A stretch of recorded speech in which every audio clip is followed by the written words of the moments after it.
नमस्कार। होली आ रही है, चारों तरफ रंगों की धूम होगी। पर इस बार चलिए बात करते हैं उन रंगों की जो हमारे अंदर हैं, हमारे मन के अंदर। क्या आपने कभी सोचा है कि यह त्योहार सिर्फ बाहर से रंग लगाने का नहीं, बल्कि अंदर से एक इमोशनल रीसेट करने का, एक नई भावनात्मक शुरुआत करने का भी मौका हो सकता है? आइए इसी को समझते हैं। इस होली सिर्फ होली का ही मत जलाइए, उन रिश्तों का भी दहन कीजिए जिन्होंने आपको आंसुओं के सिवाय कुछ नहीं दिया। कितना पावरफुल विचार है ये, है ना? यही आज हमारी बातचीत का सेंटर पॉइंट है। सोचिए, हम हर साल लकड़ियां तो जला देते हैं, पर क्या कभी उन रिश्तों को जलाने के बारे में सोचा है जो अंदर ही अंदर हमें जला रहे हैं? तो चलिए सबसे पहले ये समझते हैं कि आखिर होलिका दहन का असली मतलब क्या है। क्योंकि देखिए, ये सिर्फ एक रस्म नहीं है, इसके पीछे एक बहुत बहुत गहरा सबक छिपा हुआ है। और इसका सार बस इतना सा है। ये हमें सिखाता है कि बुराई चाहे कितनी भी ताकतवर क्यों न हो, अंत में जलना उसी को है। ये एक सिंपल सा रिमाइंडर है कि जीत हमेशा सच्चाई की ही होती है, नो मैटर व्हाट। अगर हम इस कहानी के किरदारों को देखें तो ये असल में सिंबल हैं, प्रतीक हैं। एक तरफ है प्रहलाद जो सच्चाई और विश्वास को दिखाते हैं, और दूसरी तरफ है होलिका जो अहंकार और अपनी ताकत के गलत इस्तेमाल का प्रतीक है। और अंत में जला कौन? वही जिसका इरादा गलत था। तो यही पुरानी कहानी हमें आज एक बहुत ही पर्सनल सवाल पे लाके खड़ा कर देती है।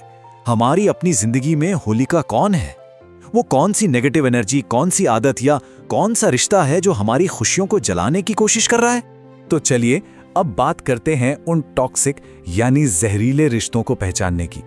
ये समझना बहुत जरूरी है कि कौन से रिश्ते हमें खुशी देने की बजाय हमें अंदर से तोड़ रहे हैं।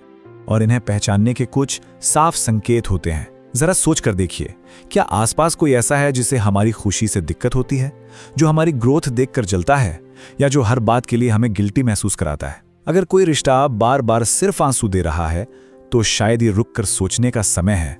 सीधी सी बात है, एक रिश्ते का काम जोड़ना होता है, बेहतर महसूस कराना होता है। अगर कोई रिश्ता बार बार हमें तोड़ रहा है, तो वो रिश्ता नहीं है, वो एक बोझ है। बस एक बोझ जिसे हम ढो रहे हैं। ठीक है, पहचान तो कर ली, पर अब सवाल ये उठता है कि ऐसे बोझ को जाने देना, लेट गो करना आखिर जरूरी क्यों है? चलिए इस पर बात करते हैं। ये मेटाफोर बहुत खूबसूरत है। हम सब एक फूल की तरह खिलना चाहते हैं, राइट? लेकिन सोचिए, अगर हम अपने हाथों में कीचड़ को कस के पकड़े रहेंगे तो खिलेंगे कैसे? जब तक हम पुरानी भारी चीजों को छोड़ेंगे नहीं, तब तक नई और अच्छी चीजें जिंदगी में आएंगी कैसे? उन्हें जगह भी तो चाहिए। और ये बात इसे दिल में बैठा लेना बहुत जरूरी है। किसी दर्द भरे रिश्ते को छोड़ देना कोई हार नहीं होती। ये तो सेल्फ रिस्पेक्ट का, आत्मसम्मान का काम है। ये खुद को बताने का तरीका है कि हम इससे बेहतर के लायक हैं। तो ठीक है, ये सब बातें तो हो गईं, पर असल में इसे करें कैसे? क्योंकि ये सिर्फ सोचने से नहीं होगा, कुछ करना पड़ेगा। तो इस होली के लिए यहाँ एक छोटा सा लेकिन बहुत पावरफुल रिचुअल है, आजादी के लिए।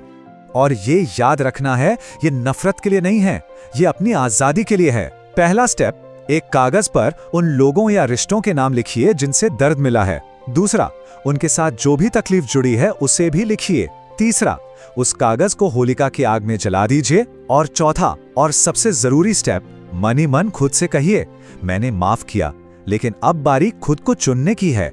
कभी कभी ना बस अपना नजरिया बदलना होता है। हर कोई जो हमारी जिंदगी में आता है वो मंजिल तक साथ चलने के लिए नहीं आता। कुछ लोग सिर्फ एक सबक होते हैं, एक लेसन। वो हमें ये सिखाने आते हैं कि हमें क्या चाहिए, हम क्या बर्दाश्त नहीं करेंगे और खुद से प्यार कैसे करना है। और यही बात हमें सबसे जरूरी हिस्से पे लाती है, इस बार खुद को चुनना। इस बार की होली को सिर्फ एक त्योहार की तरह नहीं, बल्कि एक फैसले की तरह देखिए। तो इस बार होलिका की आग में सिर्फ बाहरी बुराई नहीं, अपनी उन कमजोरियों को, अपनी उन आदतों को, और हां, उन रिश्तों को भी जला डालिए जिन्होंने हमारी मुस्कान हमसे छीन ली है। तो इस साल हमारी प्रायोरिटी लिस्ट क्या होनी चाहिए? सबसे ऊपर खुद को चुनना, उसके बाद अपने मन की शांति को चुनना, और आखिर में अपने आत्मसम्मान को चुनना। ये तीन चीजें किसी भी ऐसे रिश्ते से कहीं ज्यादा कीमती हैं जो इन्हें हमसे छीनता हो। अगर ये बातें आपके दिल को छू गई हैं और आप इस नई शुरुआत के लिए तैयार हैं, तो इस फैसले को डिक्लेयर कीजिए। नीचे कमेंट्स में लिखिए, इस बार मैं खुद को चुन रही हूं। ये ऐलान करना ही पहला कदम है। उम्मीद है आपकी जिंदगी से हर दर्द जले और ये होली आपकी मुस्कान को वापस लेकर आए।